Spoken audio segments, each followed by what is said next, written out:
प्यारे साथियों, आप सभी का स्वागत करता हूं अपने एमआरएस स्टडी परिवार में। तो डियर, हम लोग reinforce cement concrete it means RCC जो सब्जेक्ट है उसको डिस्कस कर रहे थे और इसमें हमने कई सारे टॉपिक्स के बारे में देखा। अब हम बात करेंगे, यहाँ पे स्टार्ट करने वाले हैं inclined bar of shear enforcement. तो शियर एनफोर्समेंट में इंक्लाइंड बार्स का बारे में जानेंगे। तो सिंपली सपोर्टेड बीम में जो बेंडिंग मोमेंट होता है वो मैक्सिमम होता है मिड स्पैन पे और जीरो होता है सपोर्ट पे। लेकिन शियर केस जो है, शियर फोर्स जो है मैक्सिमम होता है सपोर्ट पे और मिनिमम होता है मिड स्पैन में। यानी बेंडिंग मोमेंट अगर हम देखें सिंपली सपोर्टेड बीम में तो मिड में मैक्सिमम होता है, बट शियर फोर्स मिड में मिनिमम होता है। इंक्लाइंड स्टीरअप जो है also provide generally at 45 degree, और जो इंक्लाइंड स्टीरअप्स है वो हम प्रोवाइड करते हैं 45 डिग्री पे। S V is equal to 0.87 F by A S B into D का whole into sine alpha plus cos alpha divided by V U S. ये लिमिट स्टेट मेथड के अंतर्गत लेते हैं, जहाँ पे एस वी जो है लेस देन आपका नहीं होना चाहिए एस वी मिनिमम रेनफोर्समेंट से। S V is equal to sigma S V into A S V into D sine alpha plus cos alpha by V S, जहाँ पे वर्किंग स्ट्रेस मेथड जो है ये हमारा होता है, मतलब वर्किंग स्ट्रेस मेथड के हिसाब से ये वाला फॉर्मूला हम यूज करते हैं। बात करेंगे वेंटअप बार्स की। तो वेंटअप बार्स जो है ये इसमें क्या होता है कि जो शियर फोर्स होता है वो टेकन होता है बाय वेंटअप बार्स। तो V S B is equal to 0.87 F by A S B into sine alpha.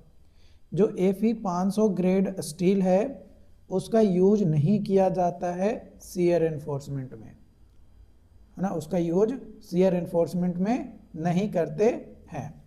Resisting shear force by inclined reinforcement, जब हमारा इंक्लाइंड एंगल अल्फा और नंबर ऑफ बार इन है तो V is equal to N sigma S B into A S B into sine alpha. At 45 degree resisting shear at 45 degree resisting shear by inclined bars, जो कि equal होता है A S B into sigma S B sine 45 degree, then V is equal to 0.707 sigma S B into A S B, ये आपका होता है। Sigma S B जो है परमिसिबल शियर स्ट्रेस होता है और ए एस बी जो है एरिया ऑफ इंक्लाइंड रेनफोर्समेंट आपका होता है। बात करेंगे combined system of shear enforcement. तो जो टोटल शियर फोर्स होता है वो इक्वल होता है shear force by inclined stirrup plus shear force taken by vertical stirrups. तो V is equal to V B plus V S. जब हमारा वेंटअप बार प्रोवाइड करते हैं तो जो शियर रेजिस्टेंस कंट्रीब्यूशंस होता है shall not be more than 50% of the total shear. Total shear के 50% से ज़्यादा नहीं होना चाहिए शियर रेजिस्टेंस कंट्रीब्यूशन। कब? जब हम वेंटअप बार यूज करते हैं या प्रोवाइड करते हैं उस दौरान। Provisions of shear enforcement. Shear enforcement का क्या प्रोविजंस होता है? तो nominal shear stress tau V, ये एवरेज शियर स्ट्रेस होता है in a cross section. Tau V is equal या फिर tau average is equal to होता है वी बाई बी डी, जो कि न्यूटन पर एमएम स्क्वायर में होता है। Design of shear stress, design of shear stress tau C, ये डिपेंड करता है upon area of concrete and percentage of main tension reinforcement के ऊपर। Tau C is equal to V naught by B into D, जो कि newton per mm square में। Note point आपको ध्यान रखना है कि percentage A S D greater than मतलब परसेंटेज ASD अगर ज़्यादा हो रहा है तो टाउ सी भी ज़्यादा होगा, ग्रेड अगर ज़्यादा है तो टाउ सी भी ज़्यादा होगा। तो percentage ASD is equal to ASD support by B into D into 100। Maximum design shear stress tau C max UKPSC AE 2022 AP Transco AEEE 2017 में क्वेश्चन पूछा गया। मतलब 22 और 17 में मैक्सिमम डिजाइन शियर स्ट्रेस यानी टाउ सी मैक्स से question पूछा है। तो जो शियर स्ट्रेस डेवलप होता है बीम में वो हमारा मैक्सिमम नहीं होना चाहिए, है ना, not be more then maximum shear stress of the building, है ना। Maximum shear stress of the beam से ज़्यादा हमारा शियर स्ट्रेस डेवलप नहीं करना चाहिए किसमें, बीम में। जो टाउ सी मैक्स है ये डिपेंड करता है हमारा ग्रेड ऑफ कंक्रीट के ऊपर। किसके ऊपर डिपेंड करता है, ग्रेड ऑफ कंक्रीट के ऊपर डिपेंड करता है। Grade of concrete and tau C max limit state method और वर्किंग स्टेट मेथड। तो हम लिमिट स्टेट मेथड को फॉलो करेंगे क्योंकि वर्किंग स्ट्रेस मेथड अब जनरली यूज नहीं होते हैं, लिमिट स्टेट मेथड ही अब यूज होता है, ठीक है। तो M15 के लिए 2.5, M20 के लिए 2.8, M25 के लिए 3.1, M30 के लिए 3.5, M35 के लिए 3.7 और M40 एंड एबव के लिए 4 आपका ये होता है। इससे रिलेटेड 2023, 22 और 17 के अलग अलग एग्जाम्स में आपका जो है क्वेश्चंस यहाँ पे पूछा गया है। टाउ सी मैक्स जो है अप्रॉक्सीमेटली इक्वल होता है 0.63 into square root FCK according to limit state method के अंतर्गत। If tau V less than tau C minimum shear reinforcement is provide, है ना। टाउ वी लेस देन है टाउ सी से, तो उस कंडीशन में मिनिमम शियर रेनफोर्समेंट जो है हमें प्रोवाइड करना पड़ता है। ASV by B into SV greater than equal to 0.4 divided by 0.87 F by, है ना, 0.87 F बाई। तो 2023, 21 और 19 में जो है आपका क्वेश्चन जो है यहाँ पे पूछा गया है इससे, जहाँ पे SV जो है वो स्टीरप्स स्पेसिंग है along the length of member, ASV जो है टोटल क्रॉस सेक्शनल एरिया है स्टीरप्स लेग का। की पॉइंट आपको ध्यान रखना है कि जो परमिसिबल शियर स्ट्रेस होता है इन कंक्रीट वो डिपेंड करता है आपका grade of concrete and percentage steel in tension. Development length of reinforcement bar depend करता है आपका डायमीटर ऑफ बार और strength of concrete and type of bond के ऊपर। प्रोविजंस अगर हम देखें, प्रोविजन जो है अकॉर्डिंग टू IS कोड 456/2000 के हिसाब से, provision given in 456/2000 for the design shear strength of concrete applicable होता है। किसके लिए अप्लीकेबल होता है, तो वन वे शियर के लिए। किसके लिए, वन वे शियर के लिए जो है वो आपका अप्लीकेबल होता है।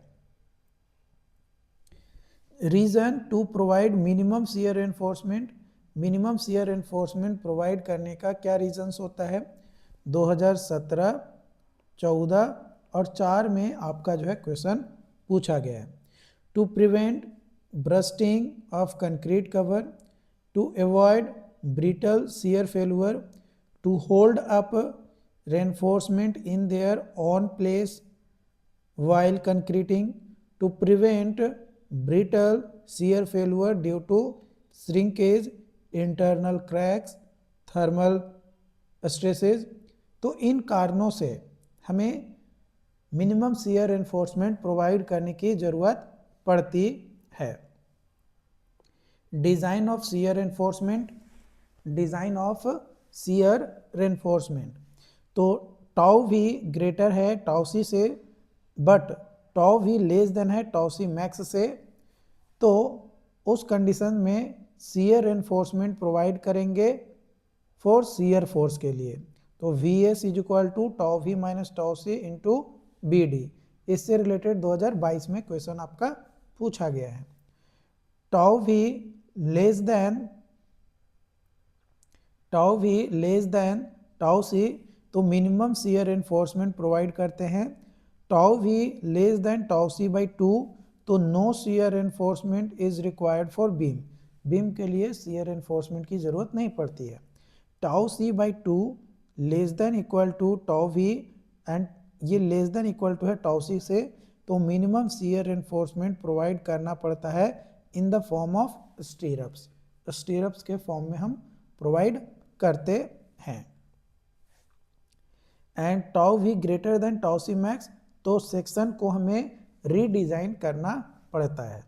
Spacing of shear reinforcement, spacing of shear reinforcement 2022 और 21 में इससे रिलेटेड अलग अलग एग्जाम्स में क्वेश्चन पूछा गया है कि कितना स्पेसिंग हम प्रोवाइड करेंगे शियर रेनफोर्समेंट में। तो minimum of 0.75 D for vertical stirrups, D for inclined stirrups, and 300 mm ASB is equal to 2.175 F by into ASB by B। तो ये फॉर्मूला हम यूज करते हैं कि कितना होना चाहिए, मैंने इसमें से जो भी मिनिमम वैल्यू हमें देगा उसे ही हम मिनिमम स्पेसिंग मानकर चलेंगे शियर रेनफोर्समेंट के लिए। जो स्पेसिंग होता है दो कंजिक्यूटिव स्टीरअप्स के बीच में आरसीसी में, वो लेस देन नहीं होना चाहिए 100 mm से। कितना से? 100 mm से, यानी 4 इंच से कम स्पेसिंग जो है हमारा नहीं होना चाहिए दो कंजिक्यूटिव स्टीरअप्स के बीच में। इंपॉर्टेंट पॉइंट आपको ध्यान रखना है कि जो श्रिंकेज होता है कंक्रीट स्लैब का, वो काउज करता है टेंशन क्रैक्स को। Spacing of स्टीरअप्स in rectangular beam वो इंक्रीज्ड होता है at centre of beam and reduced होता है नियर सपोर्ट। सपोर्ट पे कम होता है और सेंटर में ज़्यादा आपका स्पेसिंग होता है, खासकर रेक्टेंगुलर बीम में।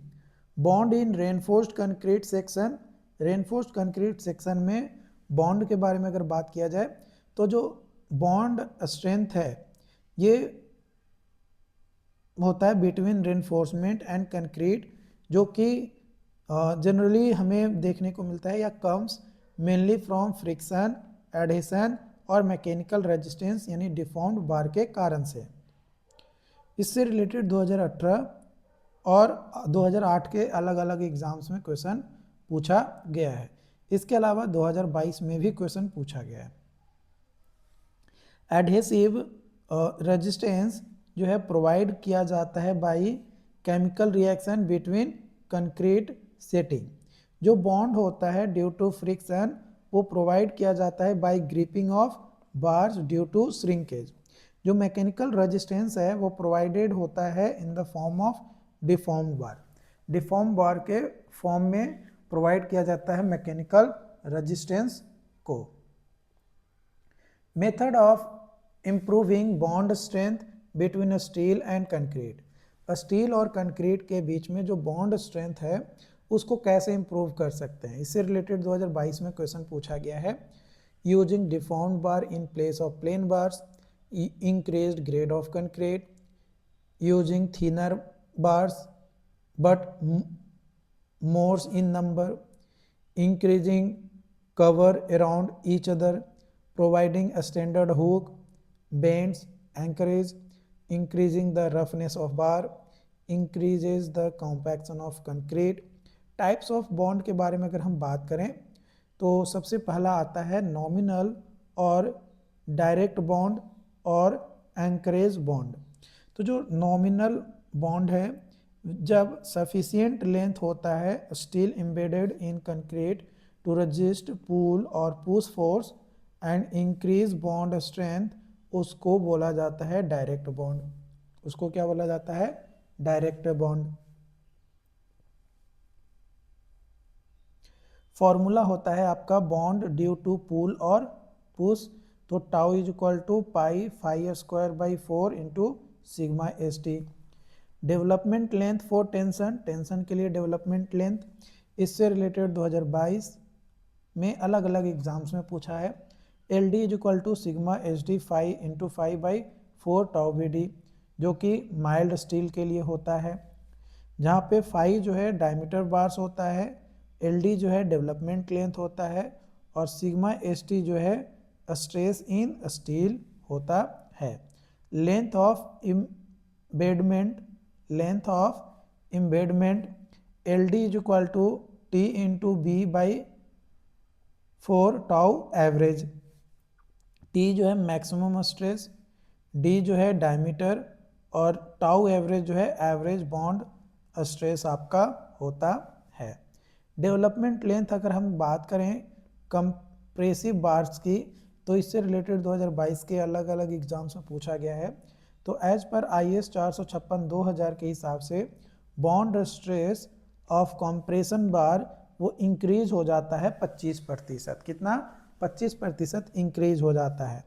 यानी L D is equal to sigma S C into 5/4 into 1.25 into tau B D, तो L D is equal to sigma S C into 5/5 है ना, 5 टाउ बी डी।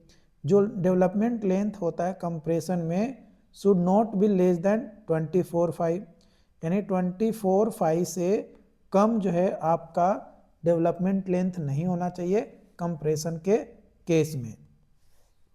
जो डेवलपमेंट लेंथ है for M15 grade of concrete वो 58/5 होता है।